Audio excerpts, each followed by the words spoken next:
আচ্ছা আবির, এনডিসি থেকে প্রতি বছর এত এত ভালো রেজাল্ট করতেছে, সেই ভালো রেজাল্টটা আমরা কেন আমাদের দেশের অন্যান্য যে কলেজ যেগুলো আছে সেগুলো থেকে এক্সপেক্ট করতে পারি না? বা ঢাকা শহর বাইরে যে আমাদের কলেজগুলো আছে, যেমন জেলা শহরগুলো বা অন্যান্য যে শহরগুলো আছে, সেগুলোর রেজাল্ট ভালো হয়, কম্পারেটিভলি ভালো হয়, কিন্তু এনডিসির মতো রেজাল্ট আমরা সেসব থেকে কি এক্সপেক্ট আসলে কি করতে পারি না?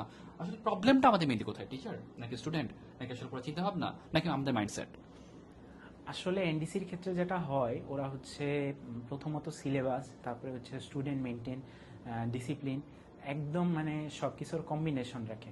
তো সিলেবাসের কারণে আর হচ্ছে ডিসিপ্লিনের কারণে, সাথে হচ্ছে কুইজ সিস্টেমের কারণে মোটামুটি প্রথমত পড়ালেখাগুলো কভার করা হয়।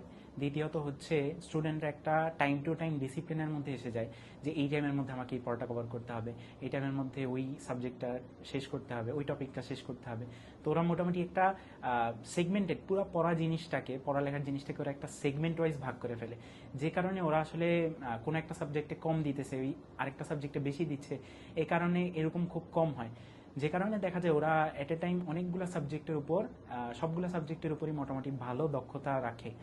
এখন এটার সমস্যা হচ্ছে ডিসিপ্লিন। আমরা যদি অন্যান্য কলেজগুলোর মধ্যে এরকম ডিসিপ্লিন আনতে পারি এবং পড়ালেখার একটা ফ্লো, সাথে হচ্ছে কলেজ থেকে যদি প্রেশারটা দেওয়া হয়, অ্যাডিকুয়েট প্রেশার, খুব বেশিও না খুব কমও না, বাট পরীক্ষার সিস্টেম যদি রেগুলার পরীক্ষা নেওয়া হয়, রেগুলার যাচাই করা হয়, তখন আসলে আমাদের একটা কম্পিটিশনের মধ্যে দিয়ে আমরা যাই, যে কারণে সবসময় পড়ার মধ্যে থাকি।